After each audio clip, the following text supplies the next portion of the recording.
Merci d'avoir accepté de participer. En tout cas, ça me fait vraiment plaisir d'animer cette visioconférence qui a pour terme la dette, à laquelle on y a astucieusement associé quelle solution au pluriel, ce qui m'a étonné au départ.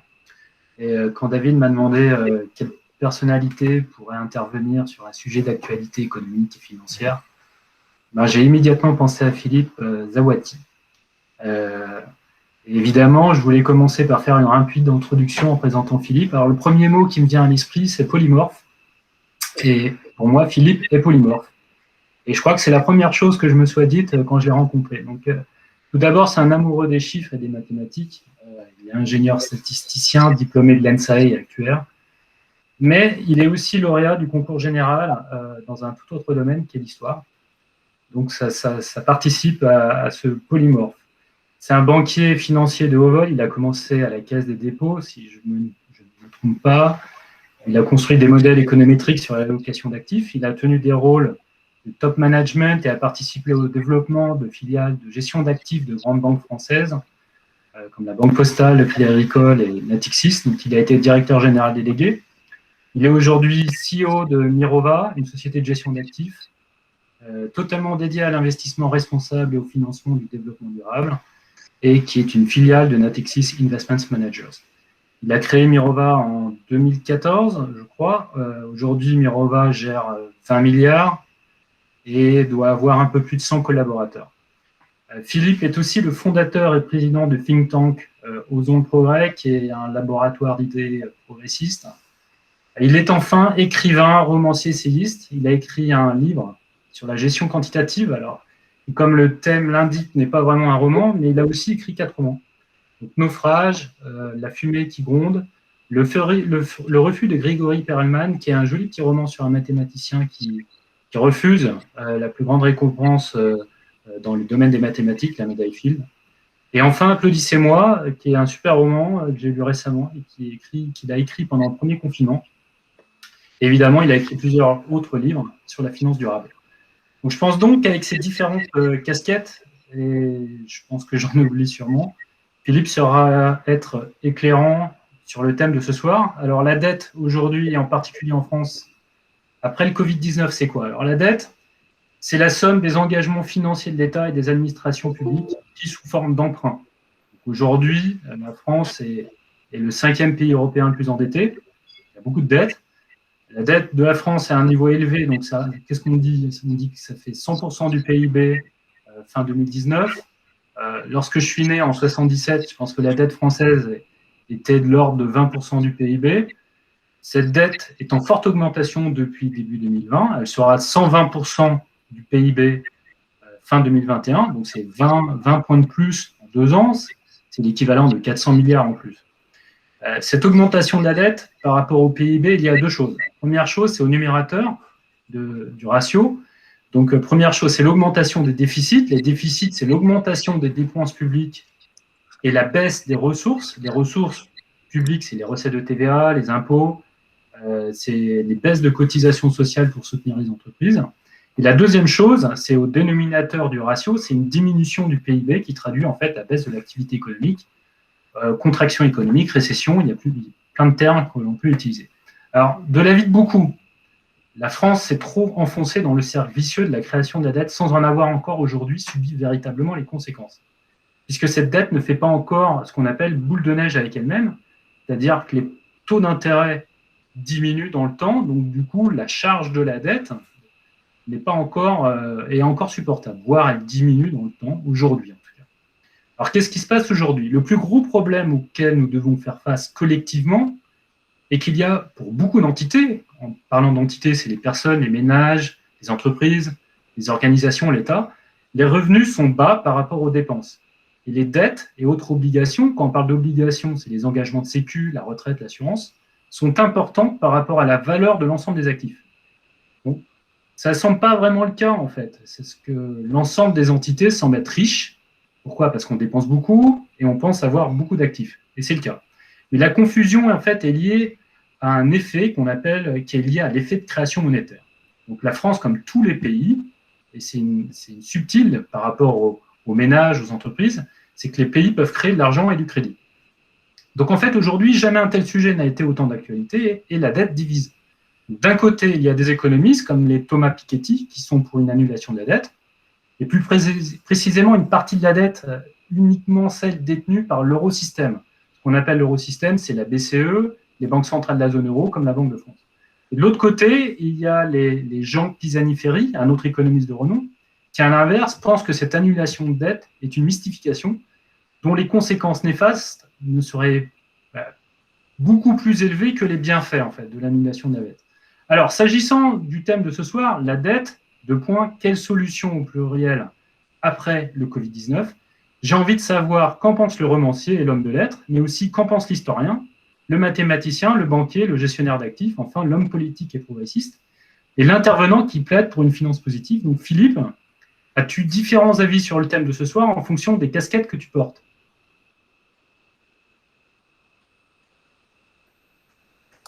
Merci beaucoup Charles pour cette introduction brillante et merci pour les mots gentils. Oui, en fait, oui, c'est une bonne façon de présenter les choses. Je pense qu'on peut avoir plusieurs types de réponses à cette question, selon la façon dont on aborde les choses. D'abord, d'un point de vue, on peut prendre les choses d'un point de vue, je dirais, un peu technique et économique. D'un point de vue technique et économique, on est souvent, on réduit souvent la réflexion sur la dette à quelques chiffres magiques. Ça a souvent été dit comme ça. Alors, par exemple, il y a eu le fameux 90%. Quand on dépasse 90% du PIB, ça commence à devenir dangereux. Ensuite, il y a évidemment le fameux 60% du traité de Maastricht, puisque vous vous rappelez que le traité de Maastricht, c'est deux contraintes, 3% de déficit public annuel et 60% de dette publique par rapport au PIB. Puis on a le chiffre aussi magique de 100%, parce qu'évidemment, quand on dépasse 100%, ça fait un chiffre aussi particulier. Et en fait, réduire la question de la dette à des indicateurs de ce type-là est assez réducteur. Pourquoi? Parce que, tu as commencé à le dire et à l'expliquer, il y a divers paramètres qui rentrent en jeu dans la dynamique de la dette. Ce qui est important dans la dette, c'est pas tant sa photographie à un moment donné que sa dynamique. Et donc, c'est pour ça que maintenant, il va y avoir, post-Covid, évidemment, une discussion assez importante au niveau européen pour savoir qu'est-ce qu'on fait de ces critères. Est-ce qu'on revient sur les critères de Maastricht pré-Covid, puisqu'on a décidé de les mettre en quelque sorte de côté pendant quelques temps? Est-ce qu'on y revient? Alors, vous entendez par exemple des réactions notamment de Bruno Le Maire qui nous dit, eh bien, moi je pense qu'il faut revenir sur les 3% parce que c'est bien, c'est sain d'avoir un budget qui est à peu près équilibré, mais en revanche, il ne faut évidemment pas revenir sur le 60%. Pourquoi? Parce que le 3%, c'est un indicateur de flux, et le 60%, c'est un indicateur de stock. Il faut bien, pour un indicateur de stock, il faut bien quand même prendre en compte le point de départ où on est. Donc, ça ne sert pas à grand-chose d'avoir une contrainte à 60 quand on part de 120. Donc, il y a ces chiffres magiques qui ne tiennent pas forcément compte des différents paramètres. Il y a des pays qui se sont retrouvés en très grande difficulté avec des dettes publiques à 50 ou 60 ou 70%, puis des pays qui réussissent à très très bien vivre pendant très longtemps avec des dettes publiques très largement supérieures à 100%. C'est notamment le cas du Japon, qu'on connaît bien, qui a une dette publique absolument abyssale, mais qui la gère de façon tout à fait correcte dans le temps et dans la dynamique. Alors, quels sont les paramètres qui entrent en ligne de compte pour gérer cette dynamique?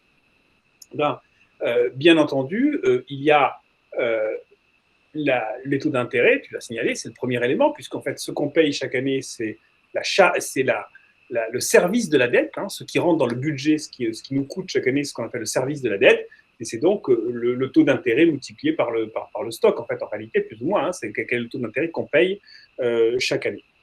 Cette charge de la dette, ce service de la dette, il a eu tendance à baisser ces dernières années de façon assez importante, puisque les taux d'intérêt ayant baissé de façon absolument radicale ces 10 dernières années, on se retrouve avec un service de la dette qui aujourd'hui n'est plus réellement un poids trop grave dans le budget.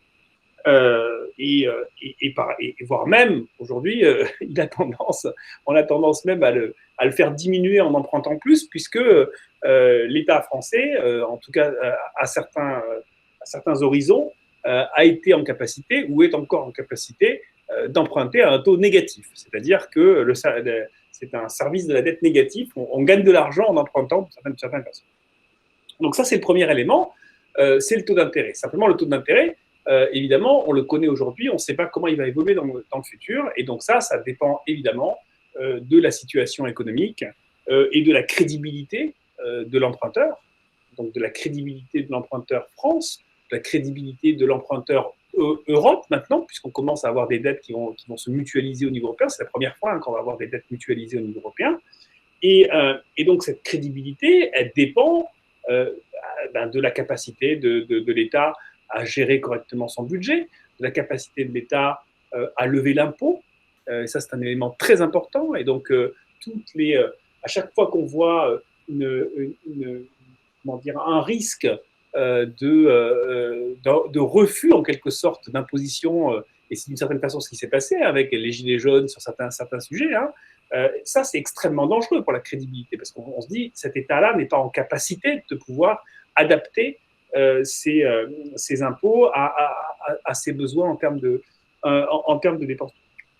Donc, tout ça sont des paramètres qui évoluent et donc qu'il faut prendre en compte. Et donc, la situation de la dette, techniquement, je dirais, elle n'est pas aussi simple qu'un chiffre magique. Il y a un autre élément qu'on oublie souvent aussi, et qui, je pense, est important, et notamment dans le cadre de la dette dite dette Covid, c'est qui sont les acheteurs de cette dette. Alors, tu l'as déjà évoqué en partie, puisque un des gros acheteurs de la dette, effectivement, dans la dette Covid, c'est la Banque centrale européenne.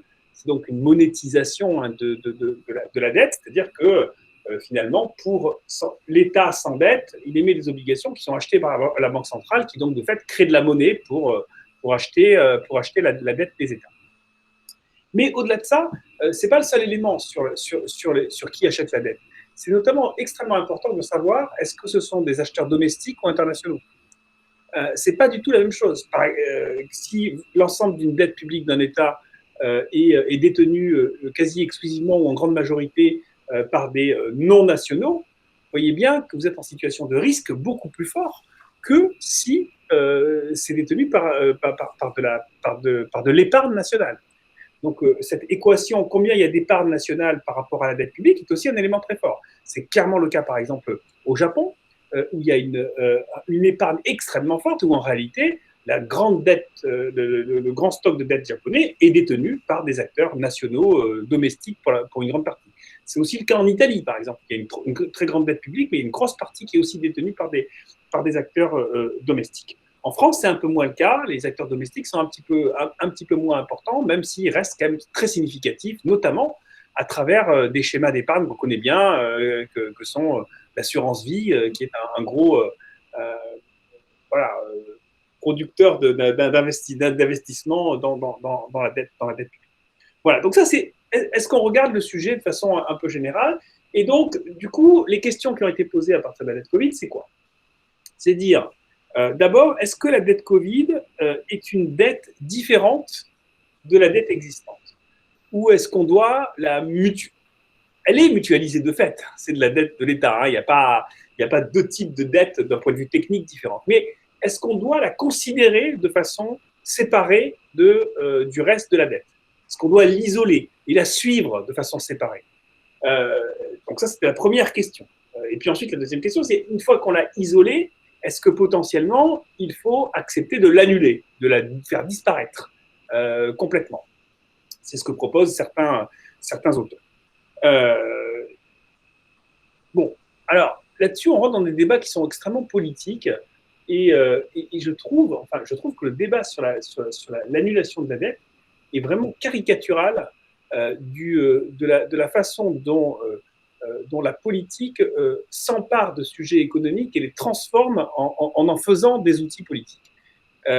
C'est assez clair quand on entend un Piketty ou bien des auteurs qui sont typiquement, je dirais, souvent d'ailleurs anti-européens, ou enfin en tout cas très, très critiques vis-à-vis de la construction européenne, et donc très critiques vis-à-vis de la Banque centrale européenne, et qui vont nous dire, OK, cette dette, la dette finalement, il faut l'annuler. Alors que la réalité, c'est que je ne dis pas que c'est une question qui est absurde, c'est juste une question qui n'a quasiment aucun intérêt à la date d'aujourd'hui, et zéro intérêt. Savoir s'il faut annuler la dette Covid aujourd'hui, c'est un non-sujet. C'est-à-dire que la dette Covid, la dette qu'on est en train de prendre aujourd'hui sur le Covid, c'est une dette, comment on fait pour la financer? On émet des obligations à 30 ans, et donc, j'allais dire d'une certaine façon, avec des taux d'intérêt extrêmement faibles, donc d'une certaine façon, j'allais dire, on n'a pas de problème pendant 30 ans.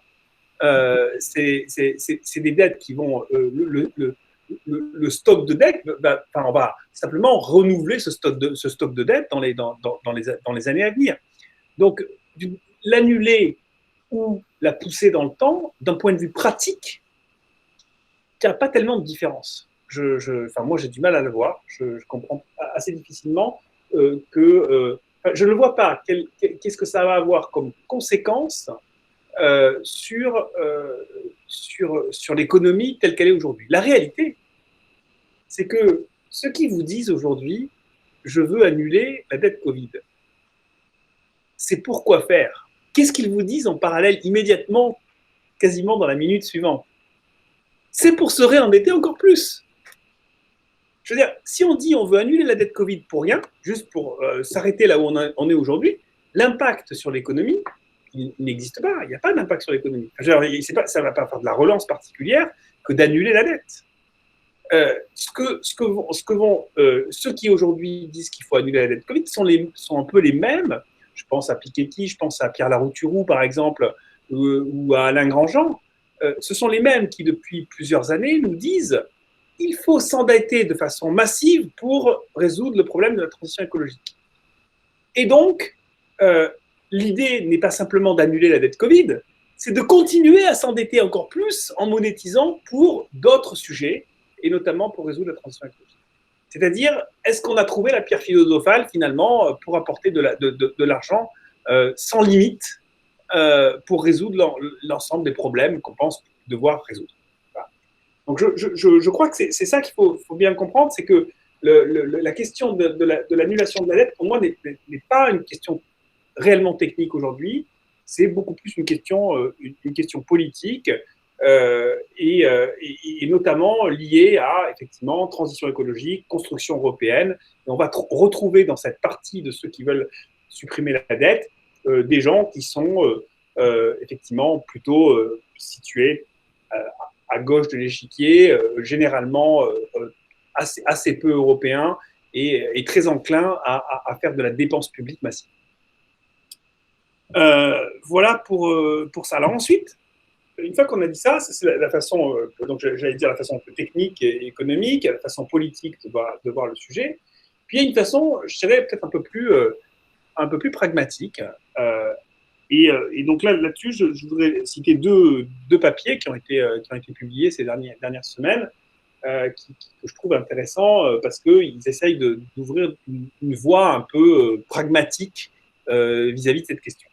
Alors, les deux papiers auxquels je fais référence, d'abord, le premier, c'est une note qui a été publiée chez Terra Nova par Baptiste Péry-Saint-Faber et Natacha Valla.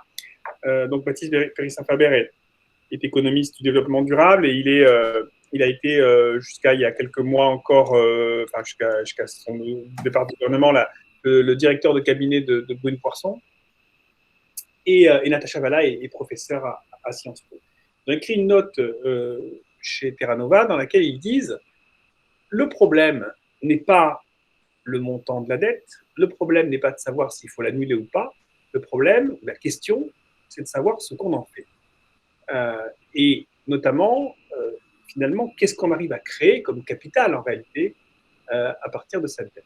Et donc, il milite pour notamment la mesure de l'empreinte en fait, environnementale et sociale liée à la dette et de qu'est-ce qu'on arrive à créer comme valeur, en quelque sorte, grâce à cette dette, notamment sur la question de la transition écologique. C'est-à-dire que si cette dette permet, par exemple, massivement de réduire les émissions de gaz carbonique, et donc nous permettre d'atteindre nos objectifs climat, alors cette dette, d'une certaine façon, a créé un capital. Et certains vont même jusqu'au bout de cette logique-là en disant que à l'actif de la Banque centrale européenne, on pourrait mettre des éléments intangibles du type la réduction des empreintes carbone. Et donc mettre face à la dette. Donc c'est une façon d'annuler la dette aussi, d'une certaine façon. Hein, mais on l'annule avec un actif. C'est-à-dire, on dit, OK, on va faire disparaître ce montant de dette si on a réussi à créer un actif qui est la réduction des émissions, par exemple. Donc ça, c'est une première façon, une première analyse que je trouvais intéressante de la part de Baptiste et Péry-Saint-Albert et Chavala. Puis vous avez une deuxième note que je trouvais aussi intéressante sur ce sujet-là, qui est beaucoup plus politique, hein, mais qui est celle qui a été publiée par La République En Marche et qui a été rédigée notamment par Laurent Saint-Martin, le rapporteur général du budget, Bénédicte Perrol, qui est député de l'Allier et membre de la Commission des Finances, et Pascal Canfin, qui est donc député européen, président de la Commission environnement au Parlement européen. Et alors, qu'est-ce qu'ils disent? Ils disent, en fait, donc là, c'est une vision assez politique du sujet. Ils disent, évidemment, l'annulation, ça n'a aucun sens, ça va détruire la crédibilité, et puis, de toute façon, on n'en a pas besoin. Le suivi, oui, il faut d'une certaine façon isoler cette dette et la suivre dans le temps parce que c'est ce qu'on doit comme transparence aux citoyens.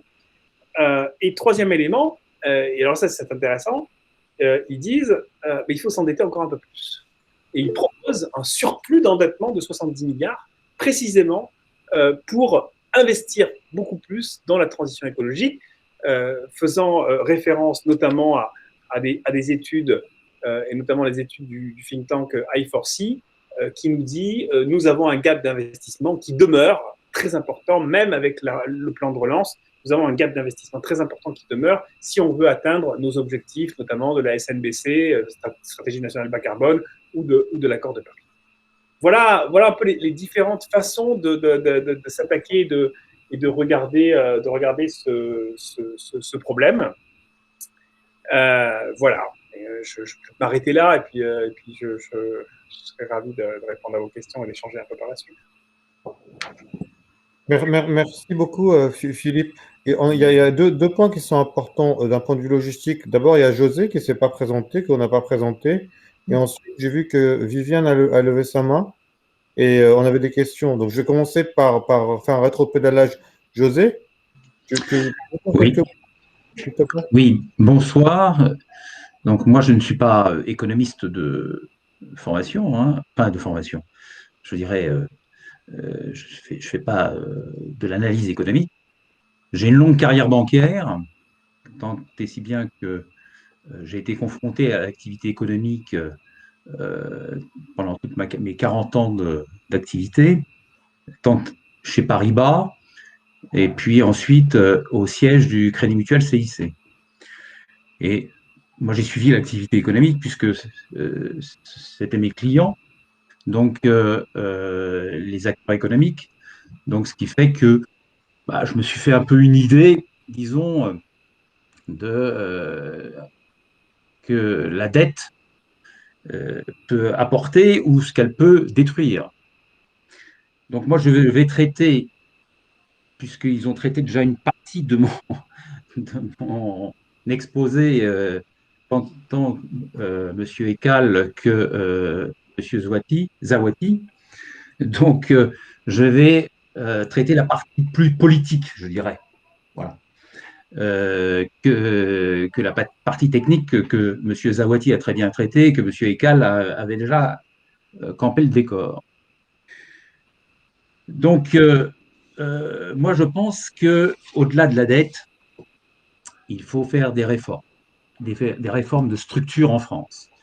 Nous sommes à 1 an, grosso modo, d'élection présidentielle, et je pense que le candidat qui sera élu président, il faut qu'il ait le courage politique. Alors ça, quand j'ai dit ça, je mesure bien, parce que aussi dans ma longue carrière, j'ai, disons, travaillé pour des politiques. Donc, j'ai fait de nombreux papiers sur un certain nombre de domaines, comme le logement et son financement, comme les réformes des collectivités locales, parce que j'ai été le directeur, in fine, du marché des collectivités locales au siège du Crédit Mutuel et du logement social. Je me suis aussi occupé de promotion immobilière ou de PME-PMI, que j'ai eu en charge au niveau national. Donc, je pense qu'il faut faire des réformes structurelles. Et la première réforme structurelle, il faut redéfinir les missions de l'État pour baisser la dépense publique. Tant qu'on n'arrivera pas à cela, la dette continuera de faire bullish et on continuera à s'endetter pour rembourser la dette, etc., etc. Même si les conditions, comme l'a rappelé un des intervenants, sont très favorables, puisque je crois que la charge de la dette ne représente plus que, je crois, 40% du budget de l'État à peu près. Donc c'est en constante, disons, descente. Donc je pense que la première, donc, c'est redéfinir les missions de l'État. Aucun budget de l'État n'a été voté en équilibre depuis 45 ans. Notre taux de dépense publique atteint 54% du PIB. 54% du PIB. C'est-à-dire que 54% de nos ressources annuelles servent à financer l'administration. Cela représente un écart de 8 à 9 points par rapport à la moyenne européenne, ce qui est quand même assez lourd. Et ce lourd tribut est payé par nos acteurs économiques. Ce supplément d'impôts et de charges explique une partie de notre désindustrialisation. Il ne faut pas se leurrer. On ne peut pas vivre durablement dans un monde concurrentiel avec une telle différence de prélèvements obligatoires entre les pays. Il n'y a pas d'autre solution que de les baisser, si on veut restaurer le taux de marge suffisant pour que les entreprises puissent investir. La France souffre d'un sous-investissement chronique dans son industrie depuis de nombreuses années. Pour réaliser cette réforme, il sera certainement très dur à accepter politiquement pour le corps social.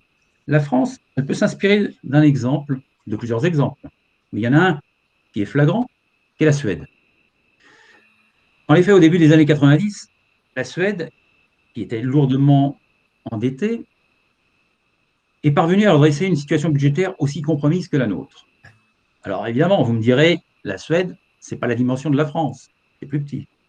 Mais enfin, ils étaient quand même dans une spirale, je dirais, très sociale, et ils n'arrivaient pas à redégager des marges de manœuvre. Elle a remis à plat toutes les missions publiques, ministère par ministère, sans fixer arbitrairement des objectifs globaux de départ, mais en essayant d'améliorer la qualité du secteur public avec un souci de productivité et une analyse objective de chaque mission. On s'est demandé, première question, combien de personnes seraient nécessaires pour remplir une telle mission si on créait l'administration à partir de rien. Quand on voit en France, si on fait référence déjà rien qu'à la crise sanitaire que nous avons pris en pleine figure en 2020, quand on a vu que les hôpitaux étaient entravés par une multiplication de strates hiérarchiques, alors que pour bien fonctionner, ils avaient besoin de plus d'infirmières et de personnel soignant que d'administratifs, cette réforme de l'État ne peut être réalisable qu'en début de mandat présidentiel, car elle doit s'étaler sur 4 ou 5 ans, voire plus, pour être supportable socialement. Sinon, on risque de se retrouver avec les gilets jaunes tels qu'on a connus. Rappelons que la France compte aujourd'hui 5,6 millions d'agents publics. Ça, c'était le premier point. Le deuxième point, il faut rompre le centralisme administratif et réformer le millefeuille territorial. C'est ce qu'on dit depuis des générations. En 1990, j'avais déjà travaillé sur le projet quand Rocard avait lancé ces fameux audits qui ont finalement n'ont abouti à rien puisqu'ils ont été mis sous le tapis par les différents premiers ministres qui se sont succédés derrière. Et l'État doit être centré sur ses fonctions régaliennes. Il faut avoir une approche, comme on dit avec le terme à la mode, bottom-up, partant des individus et de leurs représentants les plus directs, méthode plus efficace que l'approche top-down qui régit la France depuis 1945, c'est-à-dire l'État centralisé qui décide tout. Le triste épisode des masques, du gel hydroalcoolique et tests en 2020, ou du début de la pandémie, était très révélateur de la lourdeur de notre bureaucratie et de notre inorganisation. Quand on pense que c'est les présidents de région, et pour en avoir suivi deux particulièrement sur l'Île-de-France et sur ma région d'origine qui est la Corse, eh bien, quand on voit quand même une démocratie comme la France, technologiquement avancée, avoir recours au système D, parce que je peux vous dire que Valérie Pécresse comme Gilles Simeoni, ils ont eu recours au système D. Valérie Pécresse, elle est passée par la communauté chinoise à Paris pour avoir des masques que lui refusait l'administration parce qu'elle n'en avait pas et qu'elle ne savait pas, il fallait passer des procédures longues de marché public, machin, etc. Et Gilles Simeoni, c'est grâce à un de mes compatriotes qui était un homme d'affaires qui travaillait avec la Chine, il a eu des masques pour sa région parce que, évidemment, quand il s'est tourné vers l'ARS, on lui a dit débrouillez-vous, on n'en a pas. Donc là, le centralisme administratif, il faut le réformer et il faut définir avec les élus locaux les compétences de chaque strate du millefeuille, d'éliminer les doublons et de réformer la répartition des pouvoirs et des responsabilités. Les responsables politiques pourront se faire aider par la Cour des comptes et ses implantations régionales, qui font depuis des années des excellentes études que chaque gouvernement, par, disons, manque de courage politique, remet sous le tapis à chaque fois. En disant oui, c'est une excellente étude, mais finalement, il n'en sort rien. Et il faut s'adapter au niveau local et voir quelle strate est susceptible d'être supprimée. Et ne faisons pas une réforme générale. Dans une région, c'est peut-être le département qui est supprimé. Dans d'autres, c'est telle ou telle structure intercommunale ou syndicat intercommunal. Mais c'est vrai qu'en France, on veut toujours faire tout pareil, aussi bien dans la région parisienne que dans la Creuse. Dans une région, donc, il faudra redéfinir les compétences des régions, notamment en matière économique. C'est la région qui est compétente. Est-ce que l'État a besoin aujourd'hui d'avoir en parallèle une administration économique, notamment dans les SGAR de préfecture, pour s'occuper des interventions économiques sur leur territoire. Troisième point, il faut s'attaquer à un gros problème que le gouvernement Macron avait commencé à s'attaquer, mais là, il a été dans son élan, qui est le problème de la réforme des retraites. Les retraites, ça pèse lourd aujourd'hui dans le PIB. Les retraites absorbent 14,6% de notre PIB en 2018, contre 10,8% pour l'Allemagne, 11,3% pour l'Union européenne, moyenne européenne. Alors que la durée moyenne des cotisations en France est plus faible, puisque nous avons un âge pivot à 62 ans, alors que dans les autres pays, il est bien plus élevé. Alors pour les retraites, c'est pas compliqué. Il faut s'armer de patience. Ça va pas se faire en 4 ans. Il faut enclencher le système.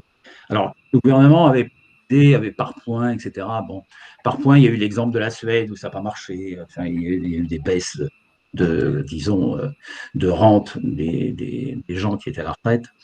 Donc, je pense qu'il faut revenir aux pistes qui étaient explorées par les innombrables rapports qu'il y a eu, mais qui étaient biaisés en général, parce qu'on était toujours optimiste sur la croissance économique. Donc, il n'y a que 3 leviers sur la retraite. Il y a augmenter les cotisations sur les actifs. Cette solution à laquelle on a beaucoup recouru, elle n'est pas bonne.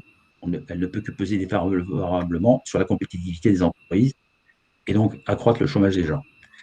Elle est aussi de nature à exacerber les tensions intergénérationnelles qui se reposent sur les actifs, qui vont penser que les retraités sont grassement payés aujourd'hui par leur retraite, puisque ce sont des baby-boomers.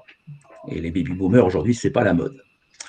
Donc, deuxième point, faire baisser le taux de remplacement par des réductions de retraite programmées ou en laissant jouer sur le long terme la réforme Balladur de 93 qui avait substitué les prix au salaire comme élément d'indexation des retraites.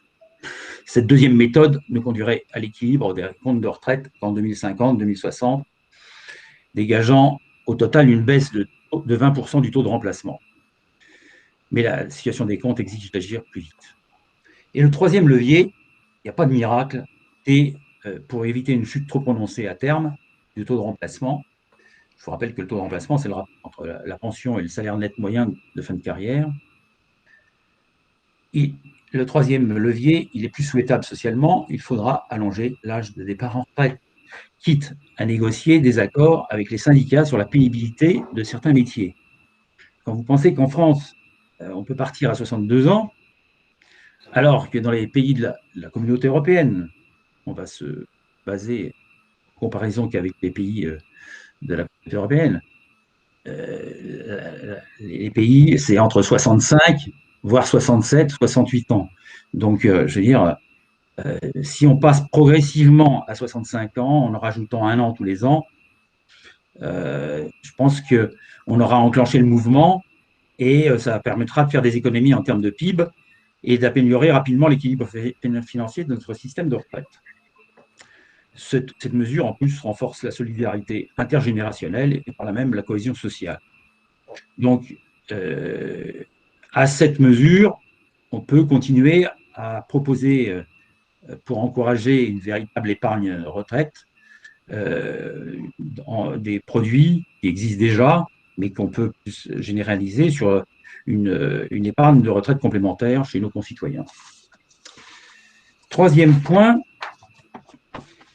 je ne sais plus si j'en suis à 3 ou à 4. Il y a encore beaucoup de points parce que je trouve qu'on s'éloigne énormément du sujet et donc voilà. Oui, mais c'est le sujet, c'est le sujet de fond, hein. C'est le sujet de fond. Parce que on peut faire toutes les études économiques et financières, tant qu'on n'aura pas résolu ce problème-là, oui, alors je peux vous répondre. Ensuite, si vraiment, oui. moi, je veux bien, vous m'avez invité pour parler d'un certain nombre de sujets. Moi, si vous voulez faire un programme politique, donc là, moi, je veux bien, mais dans ce cas, je vais vous laisser parce que je n'ai pas beaucoup de temps pour écouter le programme de François Fillon à la présidentielle. Non, mais là, je ne suis pas là pour faire le programme de François Fillon. Ce que vous avez décrit depuis tout à l'heure, c'est le programme de François Fillon. Oui, un petit peu plus à droite et un peu plus libéral. On n'y échappera pas. On n'y échappera pas. Il n'y a pas que moi qui le dis. Lisez les ouvrages récents, les ouvrages de Patrick Artus, qui était mon confrère, et qui était mon confrère chez Natixis, puisque vous êtes, je crois, José, je peux intervenir chez Natixis. Que vous lisiez les ouvrages de l'ancien directeur général de l'UFMI, Jacques Delarosière, qui vous parle. Oui, bien sûr. Dans un dernier ouvrage sur 40 ans d'égarement économique. Vous pouvez même remonter à Milton Friedman, si vous voulez. Il a écrit des choses très intéressantes. Non, mais là, c'est des ouvrages récents. Hein. C'est des ouvrages.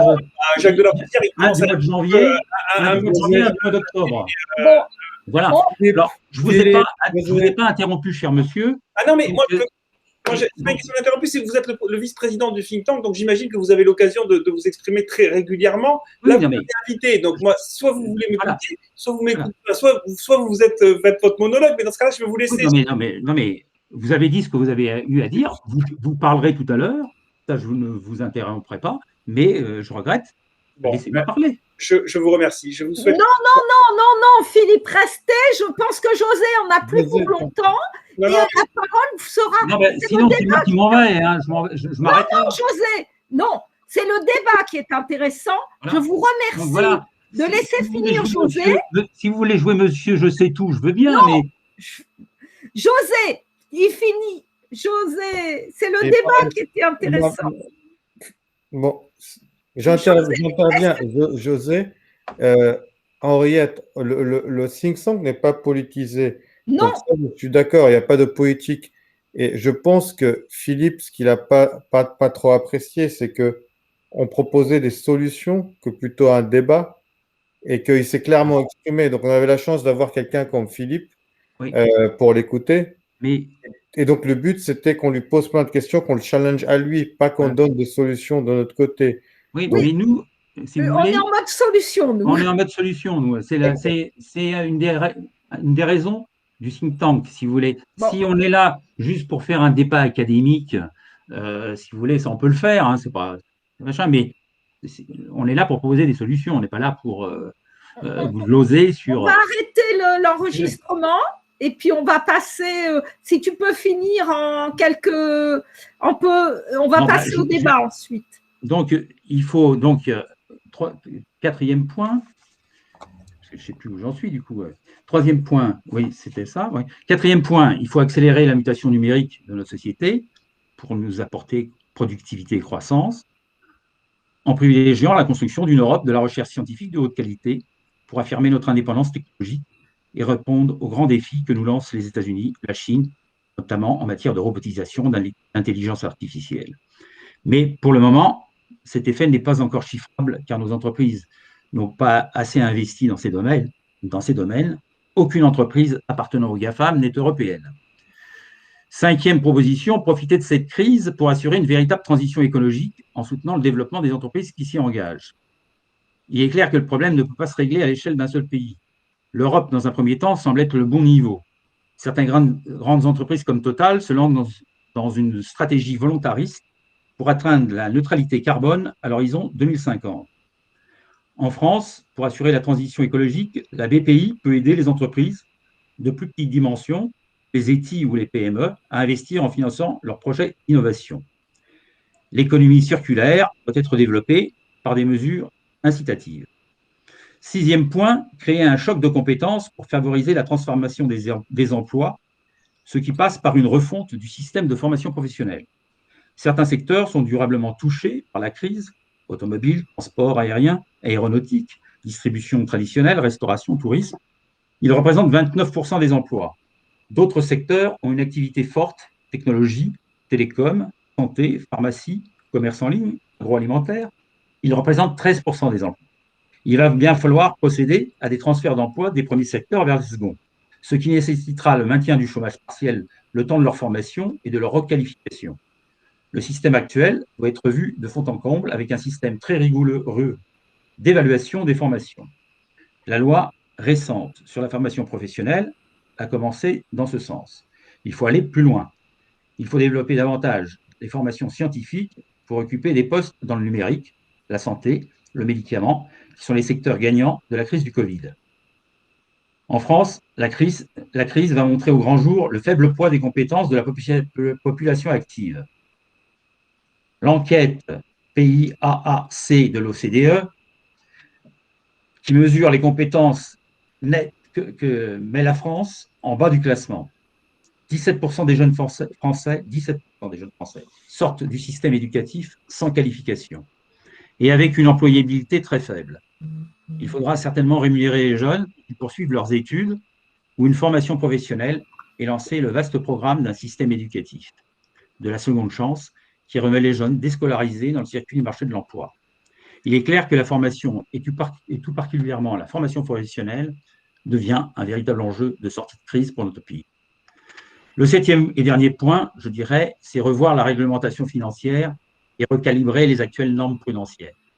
Comme je l'ai indiqué, la très forte augmentation de monnaie risque de faire apparaître une forte instabilité financière, en favorisant l'apparition de bulles, entre autres actuellement sur le prix de l'immobilier.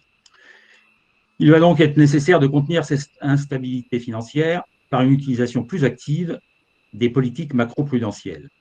Modification des ratios prudentiels des banques, utilisation loan-to-value ratio, taxation plus forte des plus-values à court terme, etc. Et s'il faut une rupture plus complète avec le passage de la réglementation financière procyclique actuelle à une réglementation contracyclique. Dans les récessions, les faillites des emprunteurs font perdre des fonds propres aux banques et leur sont nécessaires pour prêter. Dans ce contexte, elles deviennent plus restrictives dans la distribution de crédit, ce qui a pour conséquence une aggravation des récessions. L'enjeu est donc de modifier cette réglementation pour la rendre contracyclique afin qu'elle facilite la détention d'actifs risqués et la distribution de crédit pendant les récessions. En conclusion, je dirais, voici quelques propositions jetées comme ça. Il y en a d'autres, mais je dirais que toute dette, Covid ou non, même financée à des taux voisins de zéro ou négatifs, se rembourse. Elle existe toujours. C'est une règle fondamentale de bonne gestion financière. La monnaie créée par les banques centrales ne conduit pas à l'accumulation du capital indispensable à l'avenir de nos sociétés. Il faut se demander ce que sera l'effet de cette colossale création monétaire. C'est une question. Les taux d'intérêt à 0% favorisent toujours l'apparition de bulles spéculatives financières, immobilières ou autres. Et les bulles, à un moment donné, cela crève et les marchés s'effondrent. L'économiste Minsky nous a prévenus. Lorsque la financiarisation va trop loin et que l'économie est surendettée, la probabilité d'une crise financière s'accroît. En conséquence, pour parvenir à mettre un terme à cette illusion de facilité monétaire, où la dette dépend du recours à de nouvelles dettes, il faut suivre le chemin d'une réforme pragmatique avec une vision étalée sur un quinquennat ou le dépassant légèrement. Elle suppose courage et lucidité politique pour traiter nos insuffisances et nos retards structurels. D'autres pays l'ont entrepris et réussi. Nous devons tout mettre en œuvre pour créer par l'investissement, la formation, la recherche et les soutiens aux industries du futur les conditions de la croissance. La France doit impérativement relever ces défis si elle veut encore peser dans le concert des nations. J'en ai terminé. Merci. David, je te donne le micro et Jean-Michel souhaiterait parler. En fait, il y avait une question, oui, de Jean-Michel. Donc, tu veux y aller, Jean-Michel? Désolé, je tutoie tout le monde. Donc, oui, merci, on est d'accord. Vous m'entendez là? Oui. Oui. Oui, alors moi j'avais deux questions rapides en fait. La première touche, donc qui font suite à l'exposé de Monsieur Zaouati. Moi je soulignais une forme de contradiction finalement dans l'idée que la dette serait pas un problème et que finalement cette espèce de corne d'abondance de moyens serait ce vers quoi il faut aller. Dans le sens où j'y vois deux dangers. La première, et je poserai la question à ce moment-là, monsieur David, Saad et Charles Ekal, qui sont conseillers financiers, donc pas ignorants des sujets aussi. Moi, j'y vois deux dangers, j'aimerais avoir votre avis à ce sujet. Le premier, qui est lié à un danger de souveraineté, dans le sens où dépendre d'agents financiers extérieurs, au sens où on n'a pas la maîtrise des taux d'intérêt, finalement conduit à un moment ou un autre à s'exposer à un déni de démocratie, à savoir que le peuple français au cas particulier peut se retrouver malgré lui à devoir faire face à des politiques d'austérité décidées du fait du basculement de ratios financiers, enfin de taux d'intérêt. Donc j'y vois moi un danger en fait dans cette dette, un danger de souveraineté. Et toutes les approches qui sont dans des logiques de moyens à l'infini m'ont toujours paru suspectes, ne cesse que, je dirais, à la lumière de cet amour de la liberté qui est le mien en tous les cas et de mes concitoyens. Donc, première chose, situation aggravée par le fait qu'on s'en rende compte, l'État, en France en tous les cas, est de moins en moins stratégique, et aujourd'hui se cantonne de plus en plus, et le Covid en a fait la démonstration s'il est encore nécessaire, à un rôle assurantiel. Aujourd'hui, on a un État qui n'assume plus qu'un seul rôle, c'est un rôle assurantiel. On le voit au travers de la prise en charge des salaires, des restaurateurs, du chômage partiel, etc. Donc, quel est le devenir potentiel d'un État réduit à un rôle assurantiel, et encore imparfait à mes yeux, mais ça c'est un autre sujet, qui ne vit que sur l'endettement, alors même que cet endettement nous expose à une perte de souveraineté à terme. Voilà, première question. Et la deuxième question, beaucoup plus courte, tous ces débats autour du green, des gaz à effet de serre, toutes ces choses-là, je les connais très bien, je participe moi-même à d'autres think tanks qui se mélangent à la fois finance, environnement, green et tout ce que vous voulez. Et puis on en revient finalement toujours à la même chose, et c'est la question que je veux poser. La France dans le monde pèse 1% des gaz à effet de serre. C'est-à-dire que si demain matin et à l'avenir nous émettions 0 gaz à effet de serre, dans le meilleur des cas, nous réduirions les gaz à effet de serre mondiaux de 1%. Ça donne une mesure des choses. A contrario, les investissements des banques françaises contribuent à plus de 5% des gaz à effet de serre partout dans le monde. C'est-à-dire que les investissements fait par les banques françaises, dans un pays qui lui-même ne pèse que 1%, pèse elle-même 5%. Donc, est-ce que véritablement, essayer d'accrocher, je dirais, la bannière green à l'endettement n'est pas une supercherie tentant de faire croire que s'il y a là un nouveau prétexte qui permet à l'infini comme ça de justifier un endettement sans limite auquel, encore une fois, moi j'attache un danger de souveraineté. Voilà. J'espère que j'ai été clair. Si ce n'est pas le cas, dites-moi. Merci Jean-Michel pour ces questions. Je vais commencer à répondre sur la première partie, donner des idées.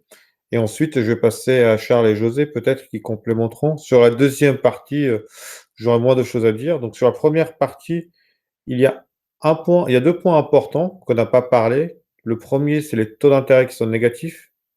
Pourquoi j'insiste sur les taux d'intérêt négatifs? C'est lié à la souveraineté, en fait. Quand tu dis la souveraineté, on risque de la perdre, et c'est ce que Philippe essayait d'aborder dans son point en disant le Japon, c'est eux qui détiennent leur propre dette. L'Italie détient la majorité de leur dette. Aujourd'hui, la souveraineté reste, c'est par les taux que les banques centrales donnent. Donc, les taux que les banques centrales donnent, c'est ça qui dicte la base de départ. Donc, quand les banques centrales mettent des taux négatifs, ce qui est le cas aujourd'hui, ce qui est le cas au Japon depuis plus de 20 ans, et ce qui est le cas en Suisse, par exemple, et en France, on le sait peut-être ou pas, il y a les taux d'intérêt sont négatifs. Aujourd'hui, ils ne sont pas répercutés aux entreprises encore, ils ne sont pas répercutés aux particuliers, mais dans certains pays voisins, c'est le cas déjà. Donc, ça veut dire quoi? Ça veut dire que cette dette est en train de partir d'elle-même, puisqu'elle a mis des taux d'intérêt négatifs.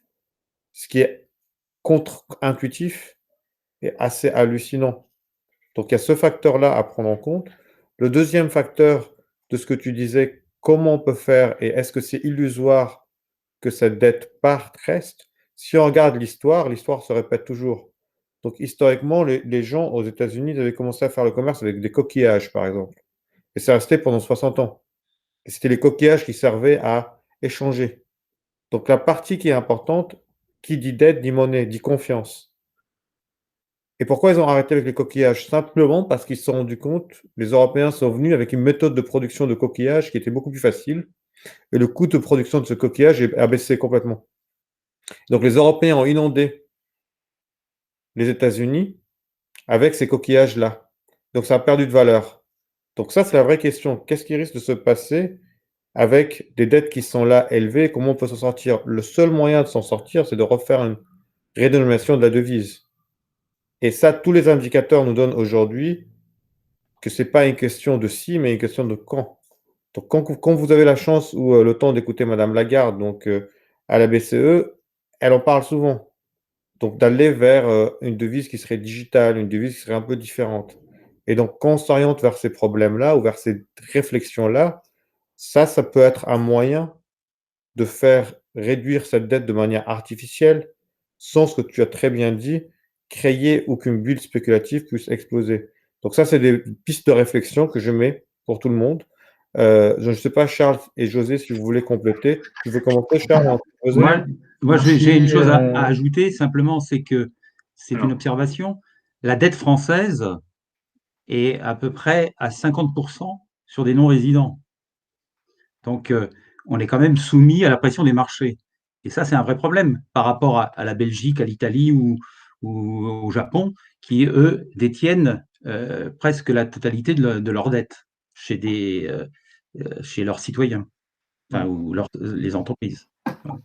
Alors moi, je voulais préciser deux petites choses qui sont importantes concernant la dette et la création monétaire. En fait, le sujet important, c'est de savoir si on est une monnaie de réserve ou pas.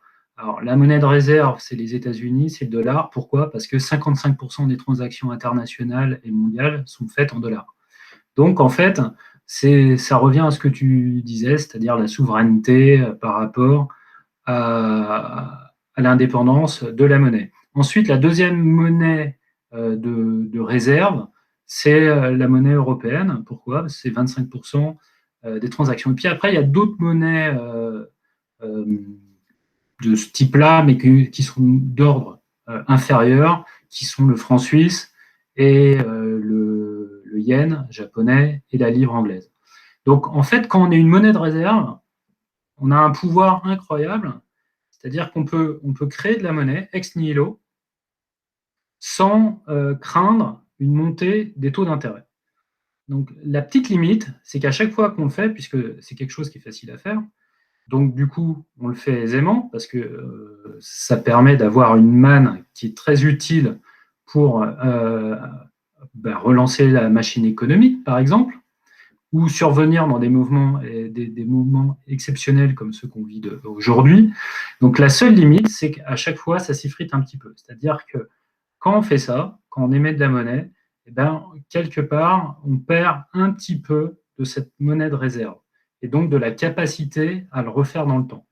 Donc en fait, le risque à terme, et c'est arrivé historiquement, on peut remonter à très très loin, à l'Antiquité, etc., mais on a toujours observé ça, c'est que quand on a une monnaie de réserve, eh ben, c'est tellement facile de créer de la monnaie, ex nihilo, c'est qu'on le fait.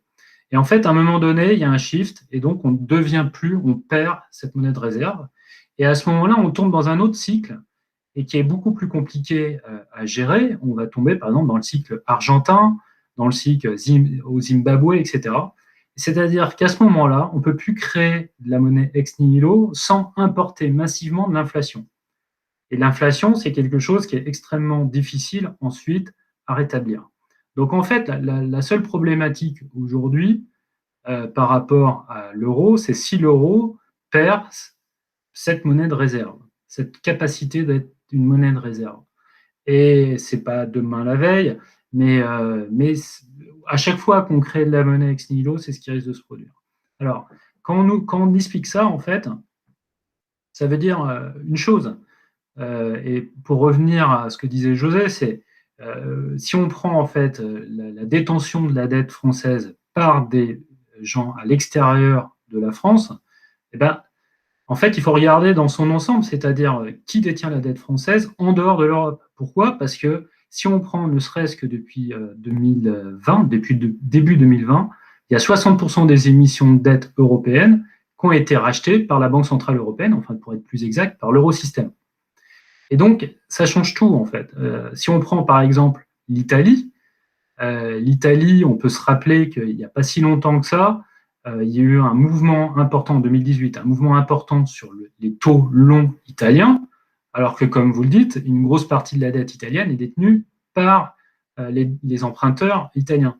Mais il faut aussi retenir une chose quand on dit ça.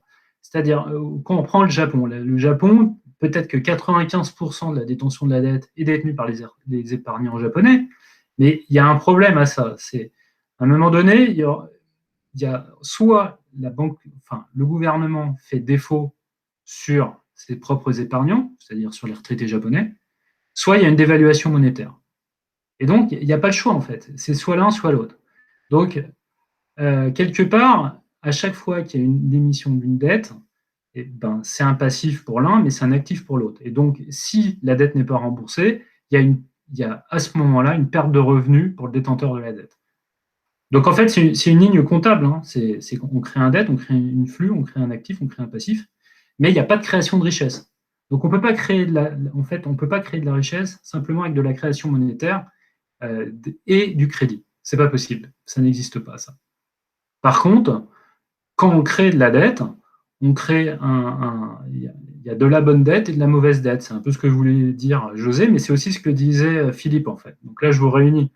Mais grosso modo, on crée de la dette, elle est positive, cette dette, à partir du moment où ça crée de la productivité qui est au-dessus du taux de dette, du taux d'endettement.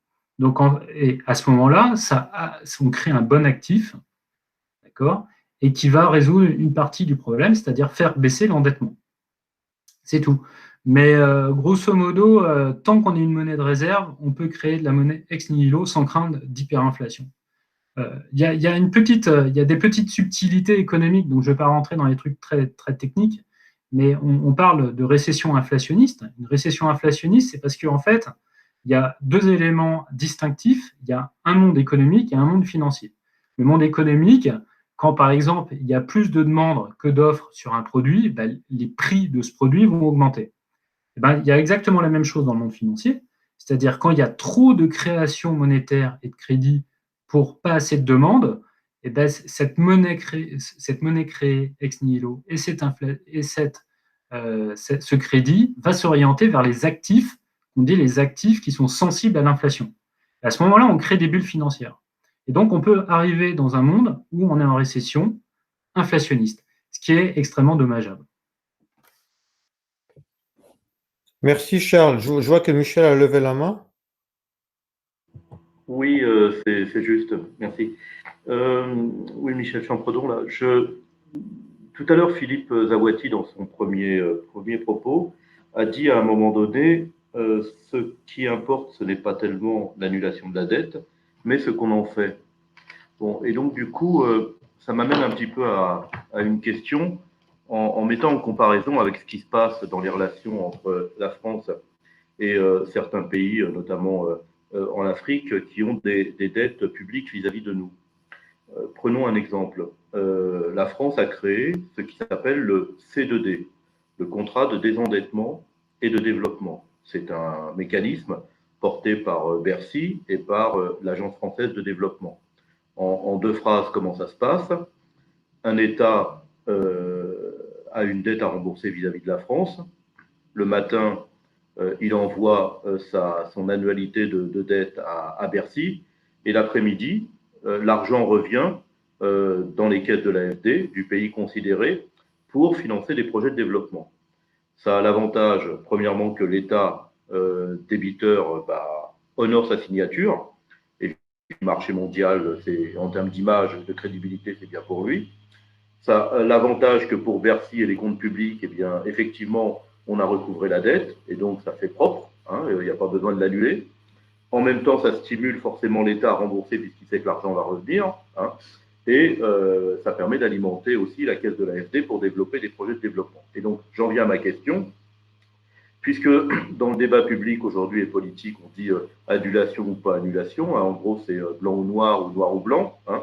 Est-ce qu'il n'y aurait pas une position un peu moyenne qui pourrait en même temps satisfaire les défenseurs de la gestion financière orthodoxe, mais aussi les défenseurs de la dépense publique, c'est-à-dire qu'effectivement, on rembourse la dette, mais cette dette est réaffectée à la recherche médicale européenne, à la remise en état des systèmes de santé européens, c'est-à-dire que voilà, c'est en même temps un investissement public qui, de toute façon, dans ce cas-là, générerait aussi un investissement public, des créations d'emplois, des marchés, etc., puisque remettre en état le système de santé européen, par exemple les hôpitaux, je sais pas quoi, les dispensaires ou tout ce que vous voulez, et ben c'est aussi des acquisitions de matériel, c'est aussi des travaux dans les bâtiments, c'est aussi des embauches de personnel, c'est-à-dire que ça fait tourner aussi l'économie. Donc voilà, ma question c'est, est-ce qu'on pourrait pas se caler un petit peu sur le modèle du contrat de développement et de désendettement et faire la même chose pour la dette Covid?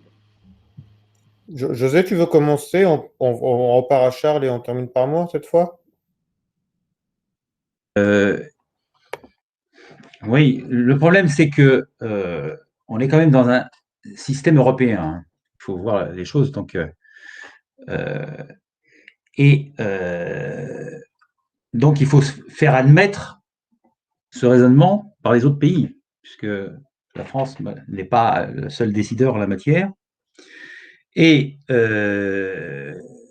il faut notamment convaincre les États dits fourmis, que sont l'Allemagne, les Pays-Bas, etc., qui, eux, sont dans une logique très stricte de remboursement de la dette.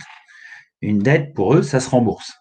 Voilà. Après, qu'on le réinvestisse, on peut faire un fléchage, effectivement, de la dette.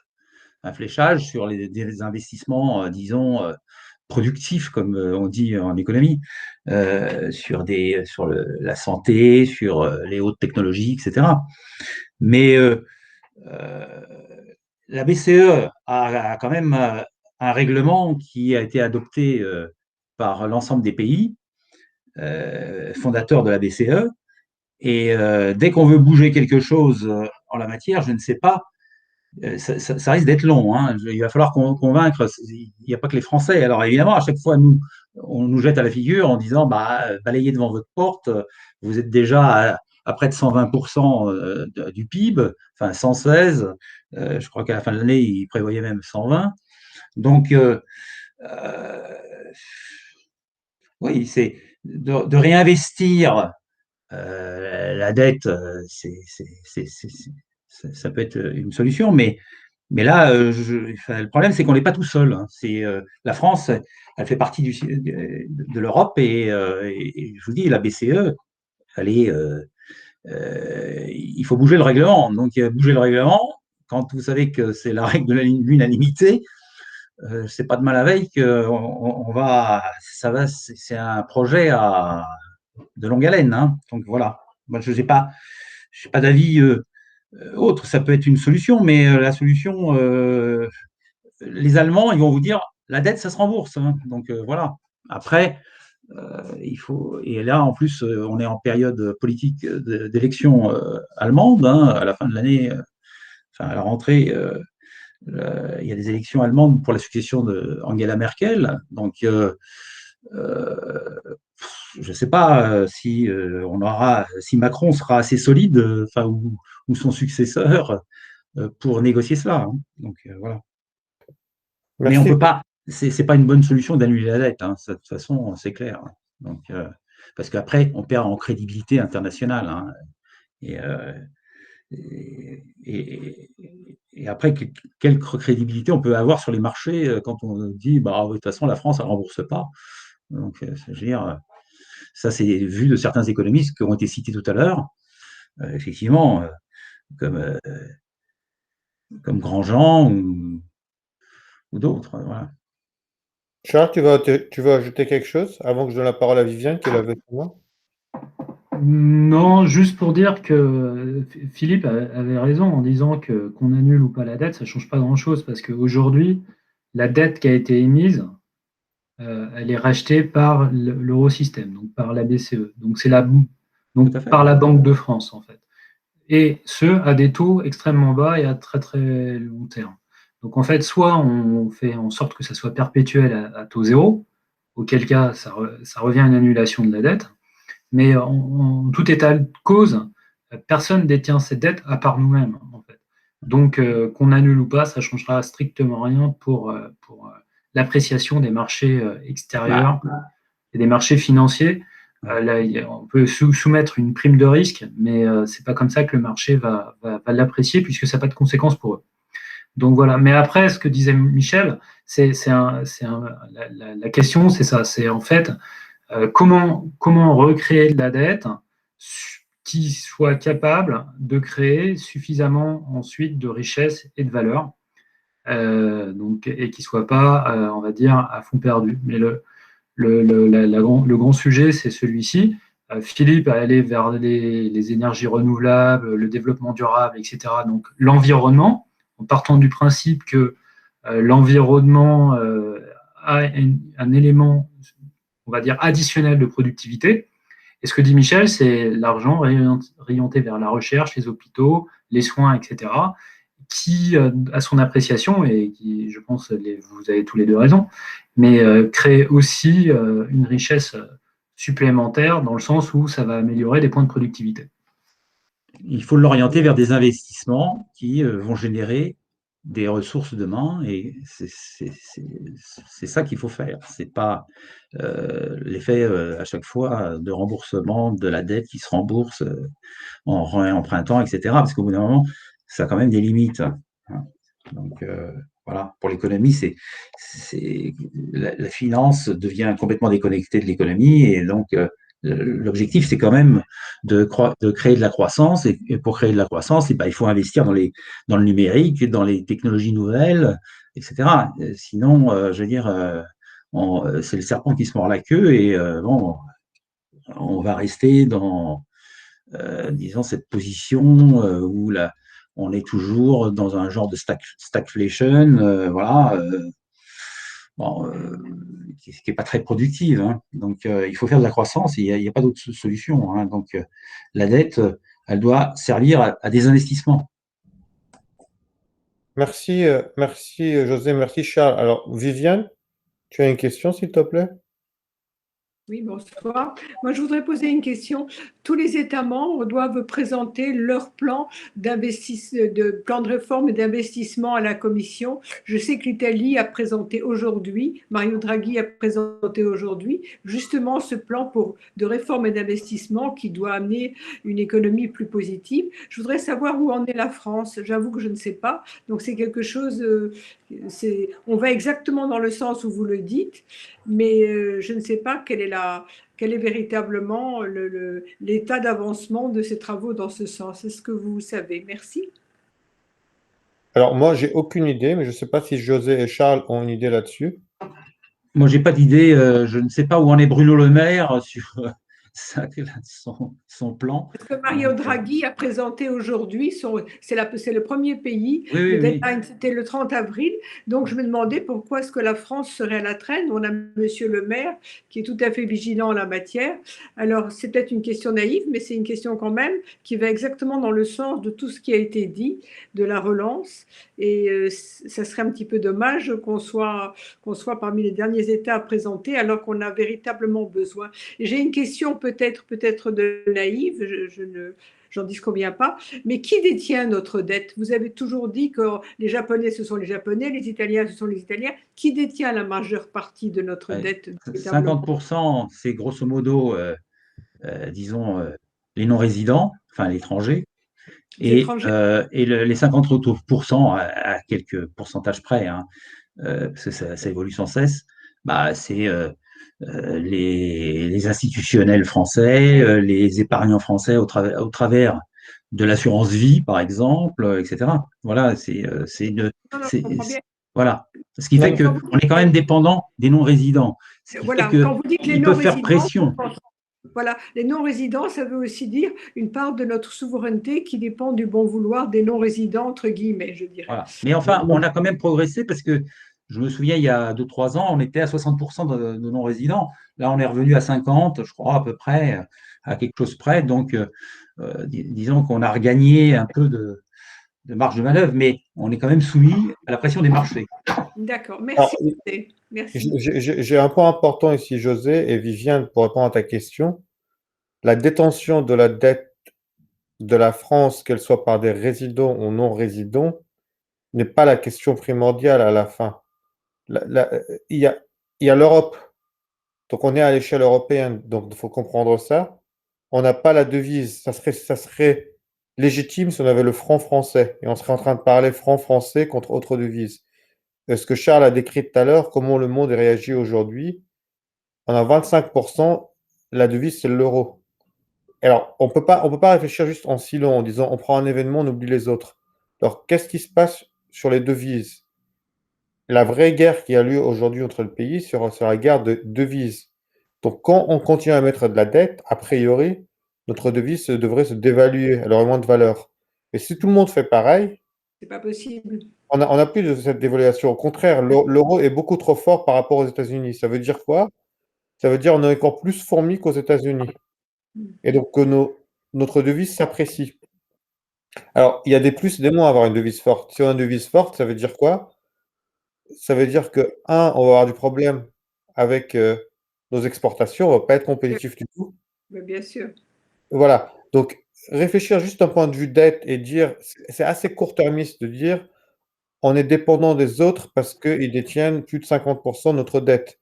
La vraie raison, encore une fois, c'est pas cette dette-là, parce qu'on a la possibilité toujours, comme on dit les différents intervenants, de l'ignorer, l'annuler, on peut y réfléchir. Oui, on peut toujours la mettre de côté et bien sûr, ça on peut toujours le faire. Et avoir une devise forte, c'est pas du tout intéressant pour nous, ça c'est clair. Donc il faut rester dans un cadre bien strict et bien déterminé si on veut maintenir la tête au-dessus de l'eau, je dirais. Donc c'est plus de l'art que de la science. Donc il faut trouver un arbitrage entre avoir une devise qui soit assez forte pour qu'on ne se fasse pas attaquer, comme à l'époque quand il y avait la lire italienne et les autres devises qui étaient dites faibles, qu'aujourd'hui l'euro, Mario Draghi était très clair là-dessus en 2011, avec son discours, le fameux discours Bumblebee, quand il a dit on fera tout pour soutenir l'euro. Et ça, c'est le signal qui est donné. Donc c'est ça qu'il faut réfléchir, que plutôt de dire qui détient aujourd'hui la dette française? Est-ce qu'on serait mieux tout seul ou sans l'Europe? L'Europe, de fait, a protégé la France et protégera toujours la France de ce côté-là.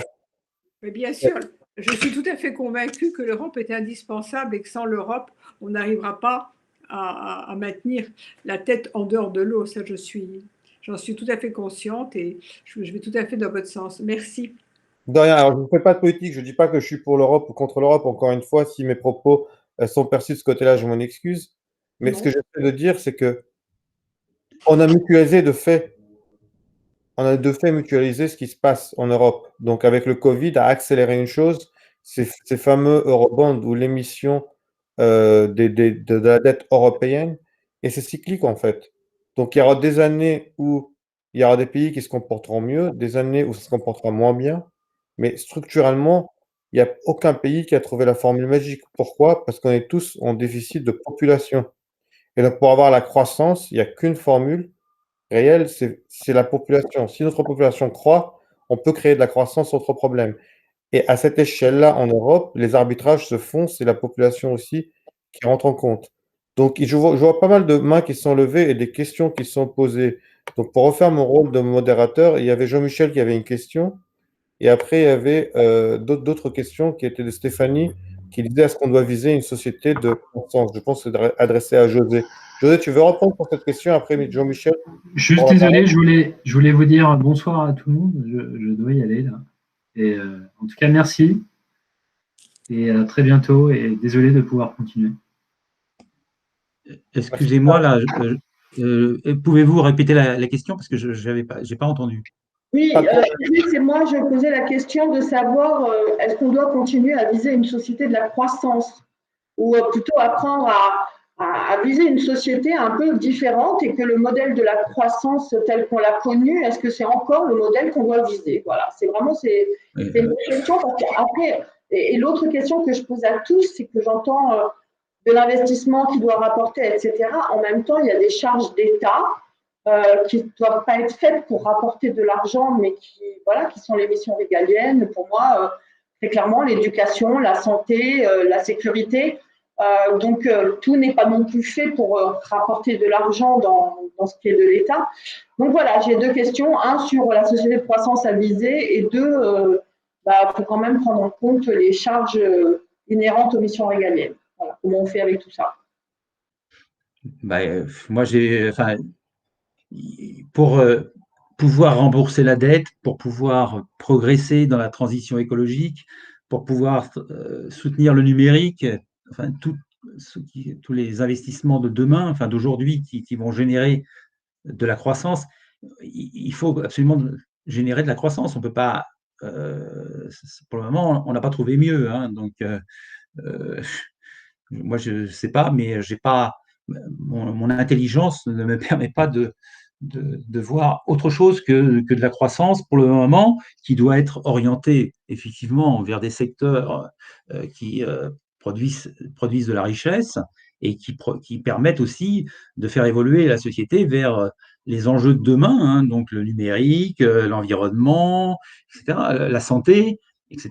Mais moi, j'ai appris l'économie avec la croissance, donc je suis de la vieille école. Je sais qu'il y en a aujourd'hui qui remettent en cause ce concept. Voilà, donc s'il y en a quelqu'un qui a trouvé une autre solution pour rembourser la dette, bon. Alors, effectivement, on peut après imaginer tout ce qu'on veut. Mais on prend la dernière question de Jean-Michel et après, on vous remercie. Oui, merci. Vous m'entendez là, c'est bon? Oui. Oui, moi j'avais en fait une question qui était liée justement à la croissance, mais reliée à la dette. Quand on regarde la structure de ce qu'on appelle le PIB dans les pays de l'OCDE, on va dire, on se rend compte que entre 45 et 55% en gros de ce PIB, c'est la consommation intérieure des ménages. Et donc, j'ai toujours, d'abord, je pense que la croissance, comme José, est inéluctable, mais pour une raison qui est extra-économique, je dirais, mais qui est liée au fait que dès lors que la population une population de jeunes naît à chaque génération, si on ne crée pas des opportunités d'emploi pour elles, pour gagner leur vie dignement et faire leur vie, on a loupé quelque chose vis-à-vis des engagements du futur, je pense. Or, étant de plus en plus nombreux sur Terre, je ne vois pas comment on peut faire autrement que de créer de la croissance. Maintenant, de quelle croissance parle-t-on? Et c'est là où je relie à ce que je disais avant. Entre 45 et 55% du PIB, c'est de la consommation intérieure. Et à côté de ça, on entend parler de la dette et on entend parler d'endettement en vue de réaliser des investissements productifs, de croissance, etc. Mais je trouve que le fait de couper les deux, de cette dichotomie entre croissance et sa nature profonde et s'endetter pour investir, traiter les deux sujets en parallèle et non pas de façon synchrone, à mon avis, est dangereuse parce que finalement, on peut se condamner soi-même, je prends un exemple caricatural, à s'endetter pour investir sur des technologies d'avenir, va-t-on dire, mais des fusées avec Thomas Pesquet dedans, on n'en envoie pas 10 par semaine. Hein. Donc c'est pas ça qui va donner du travail à des millions de gens et des millions de nouveau-nés qui vont arriver dans les années à venir. Quand à l'inverse, la consommation quotidienne et l'histoire des commerces essentiels au moment du Covid l'a démontré, quand la consommation quotidienne constitue donc entre 45 et 55% du PIB, est là tous les jours et crée de l'emploi tous les jours.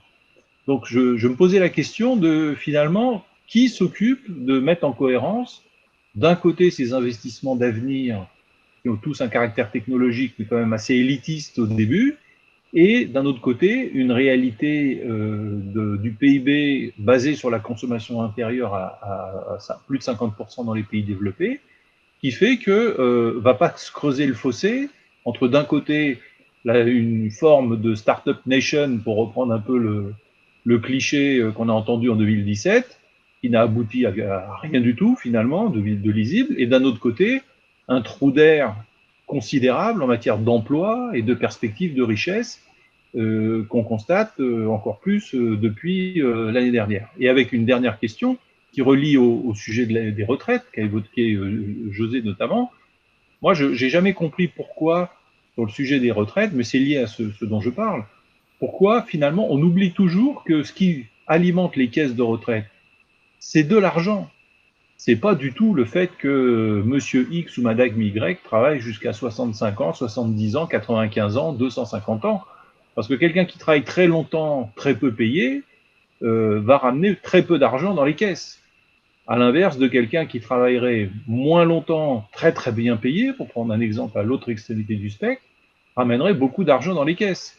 Et donc, je me disais, c'est finalement, moi je pense que le problème de la France, c'est que économiquement, c'est un petit moteur de scooter, plus ou moins bien réglé à différentes époques, mais qui a un mal de chien à grossir, quoi. Il reste un moteur de tondeuse ou un moteur de scooter et il ne grossit pas, quoi. Et je pense que beaucoup des problèmes économiques qu'on a, financiers, de dette et du reste, viennent de là, en fait. C'est l'incapacité de développer l'économie française dans sa capacité à créer de la richesse. Alors on va me dire, oui, mais le PIB a doublé en 10 ans ou en 20 ans, là je ne sais plus combien.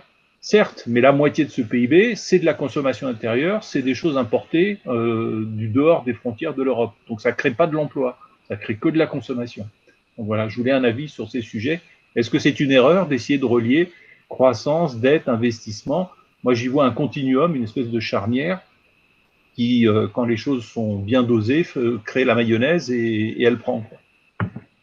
José, tu veux commencer, que je termine? Vas-y. Hein. Je commence alors. Alors c'est très intéressant ce que tu dis. Alors, il y avait peut-être une autre idée à mettre en place. Théoriquement, tout le monde est d'accord. Pratiquement, ça ne marche pas. Donc, comme pratiquement, ça ne marche pas, est-ce qu'il ne faut pas réfléchir différemment et admettre en fait une fois pour toutes que ce qu'on quoi on aspire n'est pas ça, que tout le monde n'a pas les mêmes aspirations dans la vie. Alors, il y a des pays qui ont essayé de faire ça, c'est-à-dire de dire l'État va prendre en charge certains salaires ou ce que tu as dit plus tôt, c'est le côté assurantiel de l'État. C'est-à-dire que l'État va assurer à tout le monde un minimum de revenus ou un minimum de choses, qu'ils soient régaliens bien sûr, ou qu'ils soient aussi de l'ordre pécunier, qui permettent de mettre un cadre de vie qui soit agréable pour tout le monde. Oui, c'est le revenu d'existence, là, c'est ça. Mais c'est pas du tout ce dont je parle. Non, mais ça, c'est une autre alternative. Est-ce que cette alternative-là ne serait pas la solution? C'est-à-dire, tu as dit, on envoie Thomas Pesquet dans l'espace. Donc, aux États-Unis, ce qu'ils sont en train de faire avec Elon Musk et le SpaceX, c'est assez hallucinant quand même. Donc, en train de vouloir conquérir l'espace et d'envoyer des gens, est-ce que ça crée de la valeur, de la richesse en soi pour les pays, pour les employés américains? Non. Non. Directement, la réponse est non, c'est facile. Mais est-ce que dans le futur, ils sont en train de mettre la main sur quelque chose qui peut avoir de la valeur? On ne sait pas. Mais de l'autre côté, si on est capable de donner de la richesse aujourd'hui ou de l'argent, sonnant et trébuchant à toute la population, et que cette population soit contente et qu'elle puisse vivre, c'est déjà un gros achievement ou un gros résultat. Parce qu'à partir de là, le débat de la croissance est beaucoup moins important, puisque l'État est en train d'imprimer cet argent-là.